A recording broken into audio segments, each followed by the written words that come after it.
Bienvenue dans cette édition spéciale de Face à l'Union, votre rendez-vous politique incontournable. À moins de 2 semaines du scrutin présidentiel du 12 avril prochain, nous recevons aujourd'hui l'un des candidats en lice, Joseph Lapensée Essingone. Homme politique engagé, il aspire à diriger le pays dans un contexte marqué par de nombreux défis. Quelle est sa vision pour le Gabon? Quelles solutions propose-t-il aux préoccupations des Gabonais? Nous allons l'interroger sans détour. Monsieur Essingone, merci d'être avec nous. C'est moi qui vous remercie. Vous aspirez à la magistrature suprême. En une minute, quel est le message central de votre campagne et ce qui vous distingue de vos adversaires? Le message central de ma campagne, c'est permettre aux Gabonais de tourner la page du régime Bongo-PDG. Alors, ce qui me distingue des autres candidats, c'est que je n'ai jamais fait de politique avant, parce que ce qui se faisait avant n'était pas de la politique, c'était plutôt de la sorcellerie, c'était répulsif. Aujourd'hui, nous sommes en train de finir une transition qui doit nous permettre de passer de l'ancien Gabon au nouveau Gabon. Donc, je suis là pour permettre aux Gabonais de faire le choix du nouveau Gabon. Alors, il y a des Gabonais qui ne vous connaissent pas. Qui est Joseph Lapensée Essingone? Bien, Joseph Lapensée Essingone, c'est un Gabonais de père de mère. Alors, il est né le 21 novembre 1972 à Lambaréné, donc je suis du Mont-Nigoué, je suis enfant de Ndjolé. Alors, j'ai fait toutes mes études primaires et secondaires d'abord en Ndjolé, chez moi, avant de venir au lycée de l'Estuaire, où j'ai eu mon BPC et mon bac. Ensuite, je suis allé à l'université Omar Bongo de Libreville, je suis un ancien de l'UOB. Après ma maîtrise en droit public, je suis allé en Europe, en France, où j'ai fait sur le plan universitaire un master de recherche en finances publiques et sociales et fiscalité à l'université Jean Moulin de Lyon 3. Et j'ai voulu avoir des métiers. Voilà. Donc j'ai renforcé mes compétences en ayant poursuivi ma formation d'abord à l'École nationale des impôts de Clermont-Ferrand. Donc je suis inspecteur des impôts, je travaille pour l'administration fiscale. Et ensuite, je suis reparti en France pour parfaire ma formation à l'École nationale d'administration. Donc, je fais beaucoup d'autres diplômes de courte durée organisés par le FMI, la Banque mondiale et pas mal d'organismes. D'accord? Alors, je parle couramment 4 langues, le Fang, le français, l'anglais, I speak English very well, l'espagnol, hablo muy bien espagnol. Et voilà, sur le plan professionnel, j'ai essentiellement travaillé pour l'administration fiscale. Hormis les cours que je donne ici et là, je suis vacataire à l'UOB, à la fac de droit, mais je travaille essentiellement pour l'administration fiscale, que j'ai intégré en 2004, et puis j'ai occupé presque tous les postes, hormis celui de directeur général. J'étais tour à tour gestionnaire de dossier à la direction provinciale des impôts de l'Estuaire. Ensuite, on m'a envoyé à la DGE, c'est nous qui avons ouvert ce service au Gabon. J'ai travaillé à la DGE comme chef IFU, mine et pétrole. Ensuite, j'ai été affecté à la direction de vérification. Donc, je sais contrôler les entreprises, voilà, auditer, faire des audits fiscaux auprès des entreprises. Donc, je l'ai fait pendant des années. Ensuite, j'ai commencé à avoir les premières nominations un peu sérieuses. J'étais chef de service des études, la direction des études de la prospective. Ensuite, j'ai été appelé au cabinet du directeur général. J'ai fait presque 5 ans, où j'ai servi 2 directeurs généraux différents, M. Joël Ogouma d'abord et M. Auguste Akomazogo. C'est pendant qu'Akomazogo était directeur général qu'on m'a affecté à Port-Gentil comme directeur provincial adjoint des impôts de l'Estuaire, de l'Ogooué-Maritime. Et de là-bas, on m'a ramené sur Libreville pour occuper le poste de directeur de la législation du contentieux fiscal pendant 3 ans. Et depuis la transition, j'ai été affecté à l'inspection de services où j'occupe actuellement les fonctions d'inspecteur de services adjoint. Donc, voilà un peu pour mon parcours professionnel. Vous avez une belle expérience dans l'administration gabonaise. Monsieur Essingone, qu'est-ce qui vous distingue de vos concurrents? Déjà, on n'a pas les mêmes formations, on n'a pas les mêmes expériences. Voilà. Et je pense que moi, je viens là pour apporter aux Gabons ce qu'ils veulent, pour satisfaire le besoin des Gabonais. Les Gabonais veulent un homme neuf, quelqu'un qui n'a jamais participé à ces gouvernements qui l'ont mis dans une paupérisation extrême. Voilà. Ces gens qui, au lieu de le servir, se sont servis. Qui sont ces gens? Mais au nombre des candidats que nous sommes, si nous prenons les 4 premiers, n'est-ce pas, qui étaient retenus au premier tour, le seul qui n'avait pas servi Bongo Père et Bongo Fils, c'est bien moi Essingone. Vous connaissez les autres. Si nous prenons ceux qui arrivent, je crois que le seul, n'est-ce pas, qui connaît bien, je veux dire, l'administration gabonaise, pour l'avoir servi depuis que je travaille, c'est bien moi et Singon. Donc j'ai été préparé aux responsabilités parce que je ne viens pas là pour venir m'essayer. Non, je connais bien l'État gabonais parce que j'ai été longtemps collaborateur de ceux qui dirigeaient. J'ai accompagné des ministres au Parlement pendant des années.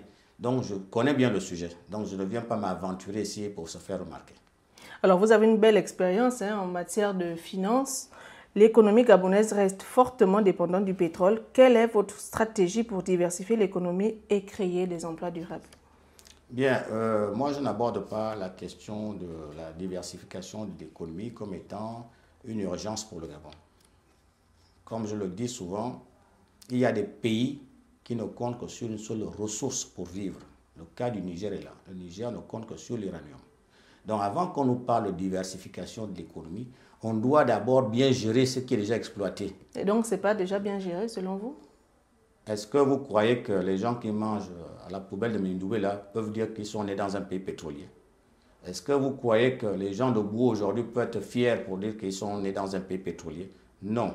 Parce que même si on ne nous construit pas des gratte-ciel comme c'est le cas de Dubaï, dans tous les Émirats pétroliers, on a quand même suffisamment de ressources avec le pétrole seulement pour que tous les Gabonais mangent à leur faim, pour que les enfants gabonais aillent à l'école correctement, pour que les gens soient soignés sans dépenser un franc. On peut quand même permettre aux enfants de travailler, on peut quand même avoir des routes. Donc avant qu'on nous dise diversifier, qu'est-ce qu'on fait d'abord avec? Est-ce que ce que nous avons est insuffisant? Nous ne sommes que 2 millions d'habitants. Regarde la Guinée équatoriale. Aujourd'hui, c'est elle qui donne le courant. Pourquoi ils nous donnent le courant? Ils ont combien de richesses là-bas? C'est le pétrole. Une fois ils ont découvert le pétrole, tout a changé. C'est devenu maintenant l'Eldorado ici en Afrique centrale. Mais nous, en plus du pétrole, nous avons le manganèse. Nous sommes premier exportateur mondial de manganèse. Vous ne trouvez pas que c'est trop là pour un pays de 2 millions d'habitants? 2 millions d'habitants, ça fait même pas la moitié de la population de Douala au Cameroun là à côté. Ne parlons pas d'abord de la diversification. Oui. Ce n'est pas opportun pour le Gabon aujourd'hui. Aujourd'hui, il faut nous débarrasser de ces dirigeants-là qui prennent l'argent, ils mettent ça dans les trolleys pendant que les gens mangent dans la poubelle dans notre capitale. C'est une honte. Donc faisons d'abord des petites choses. Quelles sont ces petites choses justement selon vous? Les petites choses pour moi. Pour mettre un terme au chômage qui mine la jeunesse. Mais vous savez que le chômage est entretenu. Le chômage au Gabon est entretenu. Nous ne sommes que 2 millions d'habitants. C'est-à-dire que si nous voulons faire même des choses d'envergure, on n'a pas de population. Il faut que ça change. Ils ne savent pas, ils ne maîtrisent pas le sujet. Et quelle sera votre stratégie? Ma stratégie, c'est d'abord la volonté politique. Parce que c'est celle qui a toujours fait défaut. Pour moi, la première chose à supprimer, c'est qu'il y aura plus le mouton brut là où il est attaché. Les agents publics qui viennent là pour s'enrichir et créer le nom du président, oye, celui le meilleur, celui le plus beau, ça va disparaître. Avec moi, il y aura pas, je n'ai pas besoin des gens pour chanter mes louanges. J'ai besoin des gens pour faire leurs preuves, pour me montrer qu'ils font tout pour que je sois respecté. Et pas seulement respecter les Gabonais, respecter les autres chefs d'État. C'est-à-dire que je veux voir les autres pays venir prendre exemple au Gabon. C'est pas on nous dit qu'on fait des merveilles ici. Vous avez vu quelqu'un venir prendre exemple ici, là? Vous avez vu notre aéroport là, bondé de gens qui veulent venir voir les prouesses du Gabon? Non, c'est chanter dans les bas quartiers où les gens sont dans la misère absolue. Vous ne pouvez pas dire que le chômage, par exemple, des diplômés se justifie parce que, comme disent certains, qui aiment utiliser les termes passe-partout, il y a inadéquation, formation, emploi. Vous voulez me dire qu'un enfant qui a un master en anglais, il est mal formé, alors que le lycée de Makokou manque de professeurs d'anglais? Il n'y a pas un besoin à satisfaire là? Vous voulez me dire que quelqu'un qui s'est battu là, avoir une maîtrise à l'UOB, il est mal formé, alors que le préfet de Ndjolé, qui est peut-être un ancien professeur de sport, n'a même pas de conseiller juridique? Non, c'est un chômage entretenu. On veut que les enfants soient des mendiants pour qu'ils servent les régimes, voilà, pour qu'ils soient affiliés à des hommes politiques, pour qu'ils soulèvent les sacs des hommes politiques. Moi, je ne ferai pas ça. Ça, c'est déjà une première chose.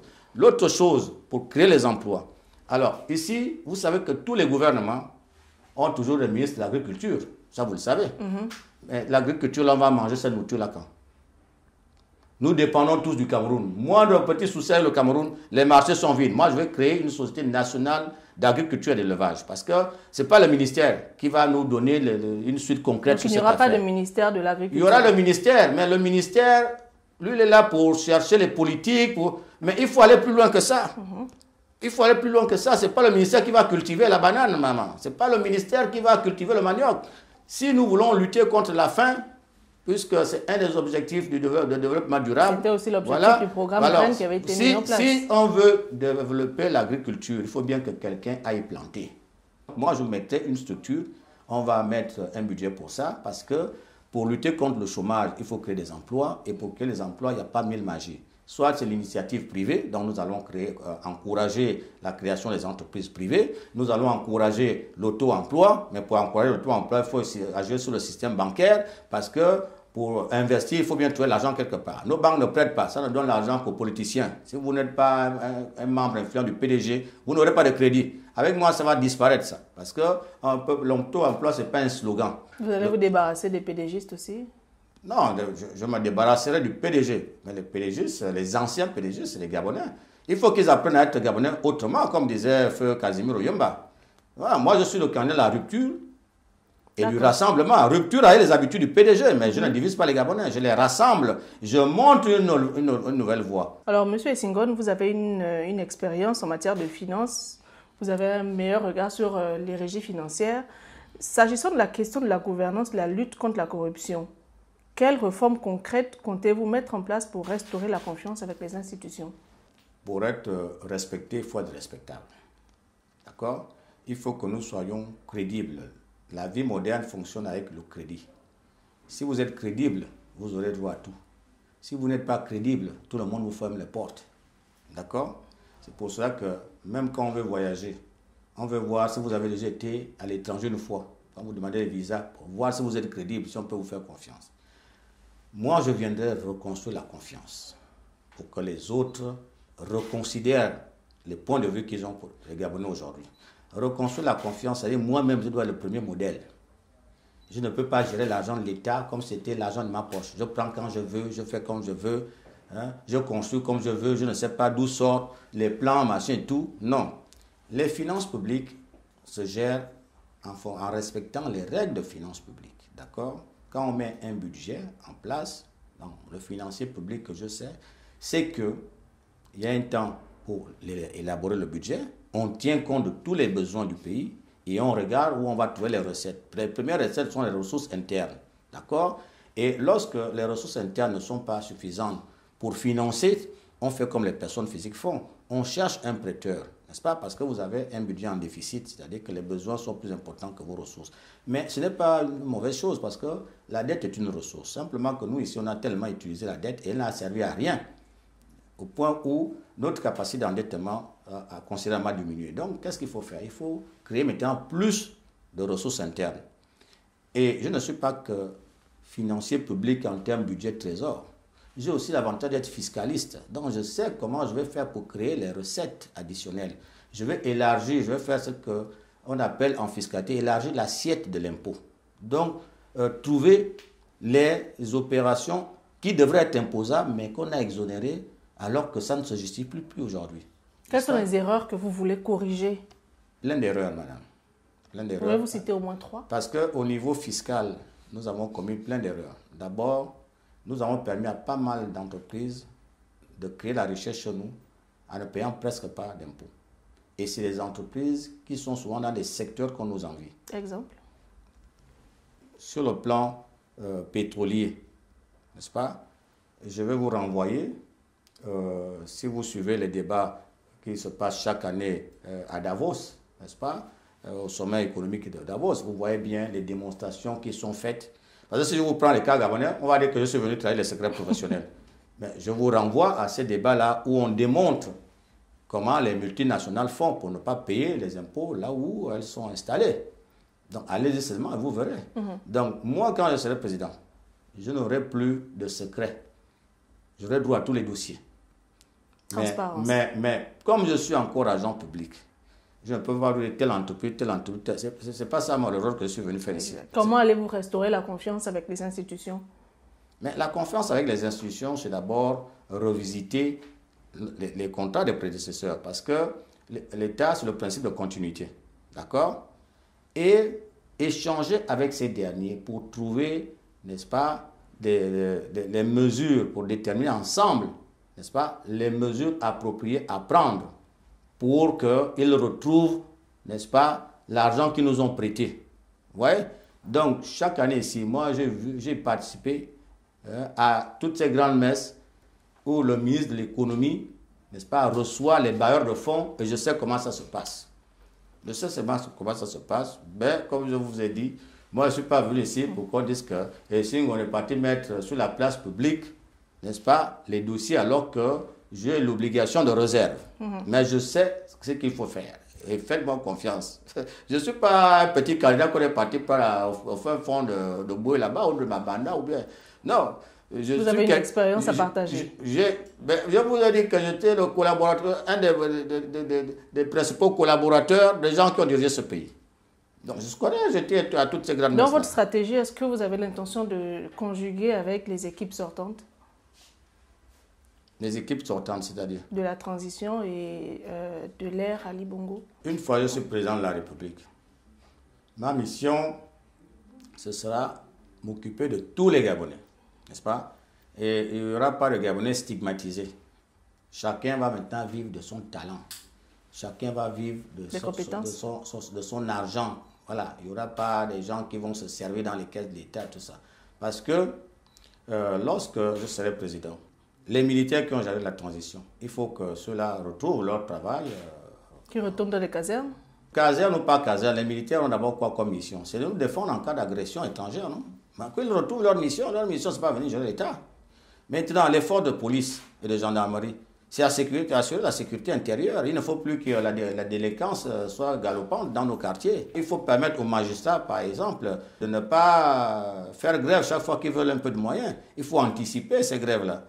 Il faut permettre aux magistrats d'avoir les moyens de dire le droit et pour que les justiciables aient confiance à notre système judiciaire. Pour ce nouveau Gabon, justement, il y a le secteur de l'éducation et de la santé qui souffre d'un manque d'infrastructures et de personnel qualifié. Quelle sera votre priorité pour améliorer ces services essentiels? Mais si je mets en place un ministère de l'éducation, ce sera sa mission de résoudre tous ces problèmes-là sous mon autorité. Parce que les problèmes de l'éducation sont connus. Il y a eu les états généraux de l'éducation en 2010. Mais il y a des recommandations à l'intérieur qui n'ont pas été mises en œuvre. Si on avait respecté ces recommandations-là, est-ce qu'on ferait le surplace qu'on fait là? Mon apport principal, ce sera d'abord la volonté politique. Parce que je sais qu'ici, on a beau faire de beaux discours, on a promis monts et merveilles, mais on ne fait rien. C'est ça le problème du Gabon. On fait du surplace. De façon concrète, qu'est-ce que vous comptez mettre en place pour améliorer l'éducation et les services sanitaires? Je vous ai dit qu'en matière d'éducation et de santé, n'est-ce pas, les gens ont déjà travaillé, tout le monde sait ce qu'il faut faire. Il y a un plan santé 2024, 2012 ou 2024. Que vous comptez mettre en œuvre. De toute façon, les gens ont réfléchi, les professionnels de l'éducation ont réfléchi, les professionnels de la santé ont réfléchi. Maintenant, je les recevrai pour qu'on mette en œuvre, en tenant compte des urgences. Parce que pour moi, ce qu'il faut faire très vite, c'est que je ne veux plus voir en termes d'éducation des enfants qui sont assis sur les troncs d'arbres, ou bien les enfants qui sont assis à même le sol dans les salles de classe. Ou comme dans le sud là-bas, j'ai vu des enfants, on écrit encore avec le charbon de bois. Bon, le tableau est déjà noir, et on écrit avec le charbon de bois. Vous êtes sûr que ces enfants-là vivent dans un pays pétrolier? Non. Vous êtes sûr qu'on a les dirigeants? Il faut agir là où les besoins sont les plus urgents, n'est-ce pas? Notamment le social des Gabonais. La première chose, au niveau de la santé, avant de mettre en place tout ce qu'ils ont prévu pour améliorer, la première chose, plus personne ne va payer l'hôpital public. Les consultations à 7500, vous ne trouvez pas que c'est trop pour les gens qui meurent de faim? Vous avez un enfant malade à 5 h du matin, vous l'amenez à l'hôpital et on va vous bloquer pour 7500. Hôpital gratuit. Je dis, personne ne va payer 100 francs, aucun radis pour l'hôpital public. C'était comme ça quand moi j'étais enfant. Et les médicaments aussi? Quand j'étais enfant, non seulement on ne payait rien, mais on venait avec les médicaments depuis l'hôpital. Ce n'est pas des choses que j'invente, ce n'est pas des choses qui sortent de Mars pour dire qu'il raconte n'importe quoi. Non, je viens remettre le Gabon sur les rails. Avec l'école cadeau aussi? Mais pourquoi vous voulez qu'on paye l'école? Qu'on a quoi? Je vous dis que même si on ne fait pas comme la Libye, il y a quand même des choses qu'on peut faire dans un pays qui a et le pétrole, et le manganèse, et l'or, et tout ce que vous voulez. Et qui n'a que 2 millions d'habitants. Pourquoi vous voulez que ces choses-là soient extraordinaires? Mais moi, je remettrais tout ça parce que c'était comme ça déjà. Et après, on va dire que c'est les Occidentaux, c'est la France qui nous ruine. Tout ça. Quand les Français géraient le Gabon, c'était comme ça. C'est quand les Français sont partis que tout le monde est venu mettre son parent là où il peut manger. Ah, c'est parce qu'on a amené le mouton brut là où il est attaché, le chien à bois, la caravane passe, faire d'un chien ministre, chien. Voilà les choses qui ont tué le Gabon. Monsieur Essingone, à quelques jours de scrutin, quel message adressez-vous aux Gabonais qui vous regardent? Qu'allez-vous dire pour les convaincre de voter pour vous le 12 avril prochain? Je veux dire aux Gabonais qui me regardent que je sais qu'ils ont souffert pendant longtemps. Je sais qu'ils ne croient plus aux hommes politiques. Je sais que tout est devenu urgent dans notre pays. Mais je crois que nous avons là, le 12 avril 2025, l'occasion d'écrire une nouvelle page de l'histoire de notre pays. Parce qu'on sort d'une transition. Une transition doit permettre le passage, n'est-ce pas, de l'ancien Gabon au nouveau Gabon. Donc, pour leur permettre de faire un choix neuf, choisir une personne neuve qui n'a rien à voir, qui n'a pas les habitudes de l'ancien système, je me suis porté candidat. Il leur revient maintenant, d'accord, de ne pas se tromper. Il ne faut pas que le peuple gabonais se comporte comme le peuple d'Israël, qui a souffert longtemps, qui attendait le Messie, et quand le Messie est arrivé et leur dit « je suis là », ils étaient les premiers à prendre encore les cailloux pour jeter les cailloux au Messie. Donc il ne faut pas que le peuple gabonais se trompe cette fois-ci en choisissant encore ceux-là qui l'ont torturé hier parce qu'il se transforme en sauveur aujourd'hui. Je crois que vous avez voulu quelqu'un de neuf et vous l'avez en la personne de Joseph Lapensée Essingone. Et pour les chrétiens, je terminerai avec les chrétiens parce que le pays est à majorité chrétien. Donc tous les chrétiens qui iront voter le 12 avril, ne revenez pas dans l'urne avec un péché en plus. Votez Joseph Lapensée Essingone. Je vous remercie. Était face à l'Union aujourd'hui Joseph Lapensée Essingone, candidat à la prochaine présidentielle du Gabon. Merci d'avoir été des nôtres. À la semaine prochaine. Au revoir.